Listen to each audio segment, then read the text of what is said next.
defenses along those lines that they didn't have before, get their troops back up to the number and volume that they needed, which they didn't have at the time. And the spring offensive delayed until summer gave the Russians a huge edge, and it appears a big role in that was people in Ukraine and the West taking Prigozhin at face value. Various times in the Battle of Bakhmut, he would say, geez, we're about to get taken out. So a bunch of Ukrainians would rush in and get wiped out. And then he keeps doing it. After the Battle of Bakhmut, he's like, geez, the Russian military is all weak. It's terrible. Whatever you do, please, Lord, man, Ukrainians, you're just going to take us out if you do a big counteroffensive now, launch it in summer. And so they spend 3 weeks losing tens of thousands of men, losing at least hundreds of tanks and armored vehicles. You know, they're making trade-offs like, we'll take this farmhouse from the Russians in exchange for 10 dead troops, 2 lost tanks, and 1 lost armored carrier. You would think after all of that, the West would be realized, maybe let's not take Prigozhin at face value. Let's not assume what appears to be happening is definitely what's happening.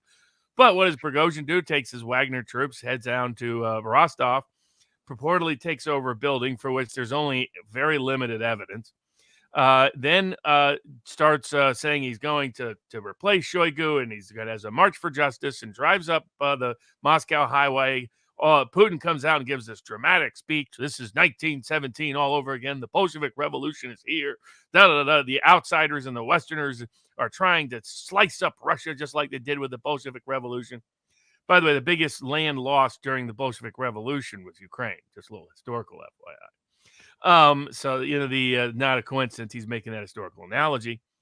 And while there's no conflict going on, no evidence of any conflict, right? The so-called coup is taking place, so-called martial law is going to be instituted, so-called mutiny.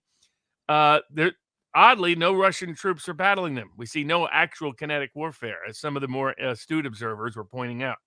And instead, they clear the highway and they just start driving up the highway. Supposedly, they're approaching Moscow. The coup is here. Russia is collapsing. Putin is done. The Ukrainian war is over. And it's like, do you really? I mean, it's like, are you people all buying this at face value? Do you think Russia's so insecure, so weak, so ready to collapse that it's honestly openly letting Wagner march right into Moscow to do a mutiny or coup? Because Prigozhin is not just some mid-tier, low-level former Soviet criminal turned entrepreneur who's built his entire financial fortune by being buddies with Putin, who's never been in politics his entire life, never cared about public life in his entire life, never been connected to the military in a meaningful manner. He was always the face in front of Wagner. Wagner was created by Russian intelligence and the Russian military and what it did is it outed a lot of people and smoked out. It was a stress test of the Russian system to see whether the Western coup could work, and it failed.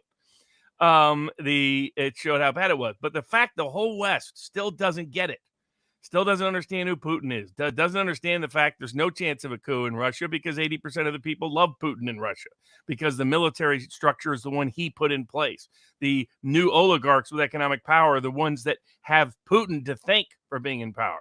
You're talking about a guy whose consistent approval rating has been over 60% for more than a year, for a quarter of a century.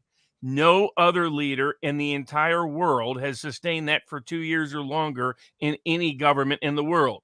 And yet we're pretending he's an autocrat. We're pretending he's a dictator. We're pretending he's a collapsed idiot. We're pretending during this, inside reporters said he'd fled to St. Petersburg. No, he's fleeing to Kazakhstan. No, Kazakhstan is turning him back. No, he has cancer. Even my friend Alex Jones got this completely wrong because everybody keeps reading Western press and Western analysts. This was the biggest crock of all time, the biggest joke of a coup in world history, and the entire West got trolled into giving up a lot of intel and information that they never should have because they don't understand Russia, they don't understand Putin, they don't even understand Wagner and Prigozhin. Regime change in Russia. When people are saying Ukraine he's marching up.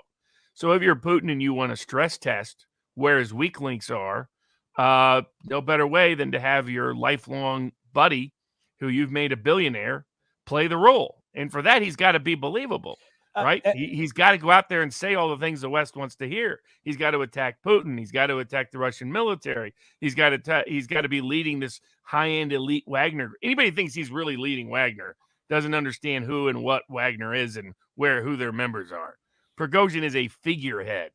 He's not really running Wagner. Never was. He was put in there because he does his duty to help Putin in whatever capacity Putin wants. That's been his career since he got out of Soviet prison as a low-level thief in the early 1990s. Started his little hot dog stand in grocery stores. And who made him rich? Putin did, by giving him exclusive licenses for gaming operations in St. Petersburg. I mean, this is the Internet Research Agency guy, right? This is the guy that was trying to use a Russian troll army to see if they could have social media influence in the U.S. It's a total failure. Mueller made the mistake of indicting the Internet Research Agency, and whatever was in those files, they had to shut down the entire case. Either their evidence was crap or there was other embarrassing information. But it looks to me like the West got played, and they got badly played, and Ukraine got played. And while all this was going on, Russia was able to move 25,000 plus troops right into Belgorod. Nobody paying any attention because it looked like they were following Wagner instead, and they just made a little detour. And he was able to restation Wagner and a bunch of troops in Belarus in ways that people think is just about a Wagner deal, not about dealing with Ukraine. And has Lukashenko come in and save the day at the end. I mean, this is so scripted. It's obvious to those who have been following Putin or Russia for any extended time period.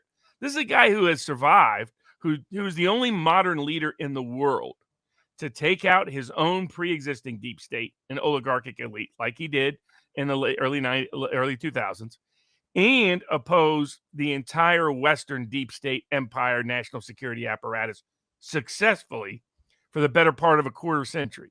Do you think this guy's a stumbling idiot who suddenly is subject to being overthrown overnight and is going to flee on a plane to Kazakhstan? These are people who are they're so hateful of Putin and Russia that they cannot see it through honestly. And Putin is using their hate against them. In Russia. Putin made an emergency televised address hours after the Wagner mercenary group crossed into Russia and seized a key military headquarters. And you can tell here that Putin must know that his whole special military operation is not just on the line, but his power is now on the line. So, what Prigozhin seems to be doing here is upping the ante. He's basically saying this area has gone way beyond what I've intended. It's gone way beyond what the Russian state should be doing, and the Russian state has killed its own people. So that is a very significant, I think, departure from the messages that we've seen from Prigozhin before. It's much more virulent, much more really part of a campaign that seems to be designed to topple the Ministry of Defense.